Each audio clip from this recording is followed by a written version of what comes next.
میں اپنی جماعت اور تنظیم کے تعلق سے کوشش کروں گا کہ امیر کی اطاعت کا سبق دوں. اگر کوئی نظم و ضبط درست نہیں کرے گا، یہ ایک حال ہے یہاں کے جو مینجمنٹ کے کام ہیں، معاملات ہیں، ایک سربراہ آپ نے بنایا ہوتا ہے، اب اس کی اگر بات نہیں مانے گا کوئی ورکر، کوئی کام کرنے والا، تو یقیناً وہ کہیں گے کہ میاں آپ بات نہیں مان رہے، تمہارا نظم و ضبط خراب ہوتا ہے. لہذا اگر آپ نے ہمارے نظم کے اندر نہیں رہنا تو آپ نکل جائیں. تو اللہ کے فیصلوں کو جو لوگ تسلیم نہیں کرتے، اللہ کے فیصلوں کو جو لوگ تسلیم نہیں کرتے، یقیناً وہ کمزور ہو جاتے ہیں. آج بڑے لوگ ہیں جو وظیفے پوچھتے ہیں، اللہ کیسے راضی ہوگا؟ بتاؤں وظیفہ آپ کو. امام غزالی لکھتے ہیں کہ حضرت موسیٰ کلیم علیہ السلام نے اللہ کے حضور عرض کیا، مالک میری قوم پوچھتی ہے تو کیسے راضی ہوگا؟ ہم تجھے راضی کرنا چاہتے ہیں تو کیسے راضی ہوگا؟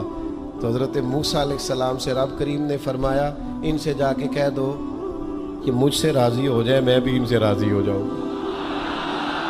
یہ اپنے رب سے راضی رہیں، جو رب ان کے لیے فیصلہ کرے. وہ حضرت سفیان ثوری دعا مانگ رہے تھے نا، یا اللہ راضی ہو جا، یا اللہ راضی ہو جا، یا اللہ راضی ہو جا. تو حضرت رابعہ بصریہ رحمۃ اللہ علیہا بھی پردے کے پیچھے بیٹھی تھیں. تو جب انہوں نے بہت زیادہ اس دعا پر اصرار کیا نا، یا اللہ راضی ہو جا، تو پردے کے پیچھے سے بول پڑی، کہنے لگی سفیان اب کچھ اور نہ مانگے، اللہ سے آگے نہ چلے. جناب سفیان کہنے لگے میں دعا ہی کر رہا ہوں کہ یا اللہ تو راضی ہو جا. تو فرمانے لگی پہلے اپنے دل پہ ہاتھ رکھ کے بتائیں آپ اللہ سے راضی ہیں؟ آپ تو کہتے ہیں یہ ہے تو یہ نہیں ہے، کبھی یہ بھی مل جائے نا، اگر آپ ناراض نہ ہوں تو.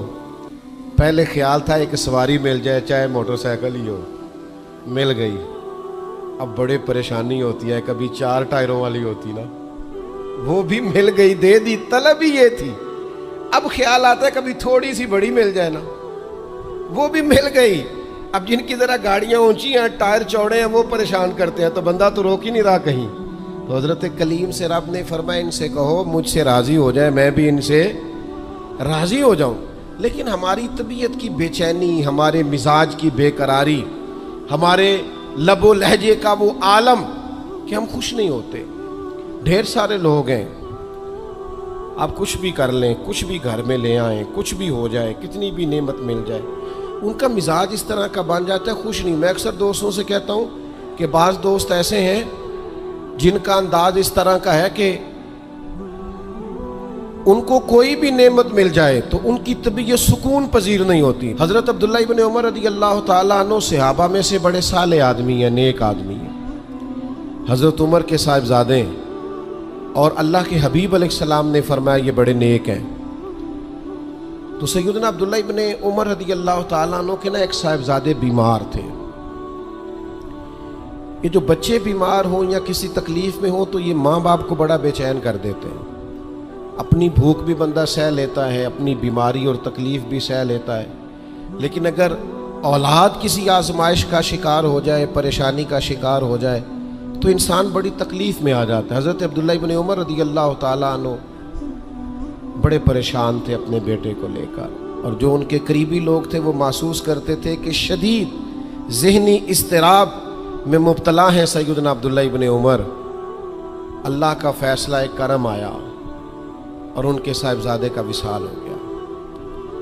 جب ان کے صاحبزادے وصال کر گئے نا تو ظاہر ہے کہ بیماری سے بڑا غم تو صاحبزادے کا انتقال کر جانا ہے. تو جنازے کے لیے جو لوگ آئے اور اس کے بعد جو تعزیت کے لیے لوگ آئے وہ کہتے ہیں ہم نے جناب عبداللہ ابن عمر کو بڑا مطمئن دیکھا. ہم نے دیکھا کہ بیٹے کے انتقال کے بعد ان کی طبیعت میں ایک ٹھہراؤ آ گیا اور وہاں جانے والوں کو بڑے اطمینان سے، بڑی محبت سے ملتے، ان کا انداز بڑا منفرد ہو گیا. ایک صاحب نے پوچھ ہی لیا کہ جناب آپ پہلے بڑے بے چین تھے، اب آپ کی طبیعت میں بڑا ٹھہراؤ آ گیا، وجہ کیا ہے؟ تو حضرت عبداللہ ابن عمر فرمانے لگے جب تک وہ بیمار تھا میری ذمہ داری تھا اور میں بے چین تھا. فرمایا میرے رب کا فیصلہ کرم آ گیا ہے اور وہ میرے رب کے حضور حاضر ہو گیا ہے. گویا اب جس بارگاہ میں گیا ہے وہاں رحمت ہی رحمت ملے گی، وہاں کرم ہی کرم ملے گا. اب میں مطمئن ہو گیا ہوں کہ اللہ کی رحمتیں قبر میں اس کا استقبال کریں گی. جب تک میری ڈیوٹی تھی تو میں پریشان تھا، بے چین تھا، بے قرار تھا. اب تو حاضر بارگاہ ہو گیا اور میں اپنے رب کی رضا پہ راضی ہوں. جب تک اللہ نے چاہا بیٹا میرے پاس رہا, اور جب اللہ نے چاہا اللہ نے اسے اپنی بارگاہ میں بلا لیا. میرے بھائیوں یاد رکھیے گا, ہمیشہ اس بات کو اپنے ذہن میں بٹھائیے گا کہ زندگی کے اندر کبھی بھی اللہ کے فیصلوں پر شکوہ کرنا اور اللہ کے فیصلوں پر اظہار ناراضگی کرنا معاذ اللہ, اس سے اپنے دامن کو ہمیشہ بچا کے رکھیں اور پناہ میں رکھیں اپنے دامن کو کہ کبھی بھی انسان اس طرح کا نہ ہو جائے. میں دیکھتا ہوں شدید بے چینی یہ ہمارے ماحول میں, اللہ تعالیٰ معاف فرمائے, جو لوگوں سے شدید ایک دوسرے سے ہماری طبیعتیں کھنچ جاتی ہیں اور تناؤ اور کھنچاؤ پیدا ہو جاتا ہے, اور پھر لوگ ڈپریشن میں چلے جاتے ہیں. حتیٰ کہ بعض لوگ معاذ اللہ انتہائی قدم اٹھاتے ہیں, خودکشی کی طرف بڑھ جاتے ہیں. اور بڑے بڑے پڑھے لکھے لوگوں کا ہم ایسا رجحان دیکھتے ہیں کہ وہ عجیب پریشانی کن گفتگو کرتے ہیں, بس اس کا ارادہ تھا ملک سے باہر جانے کا اور وہ حالات سازگار نہیں ہوئے, کسی وجہ سے نہیں جا سکا. تو بھائی سارے لوگ نہیں جا پاتے. آپ ڈھیر سارے لوگوں سے پوچھ لیجئے گا کہ وہ زندگی میں کچھ اور کرنا چاہتے تھے لیکن اللہ کا ارادہ کرم ان کے لیے کچھ اور تھا.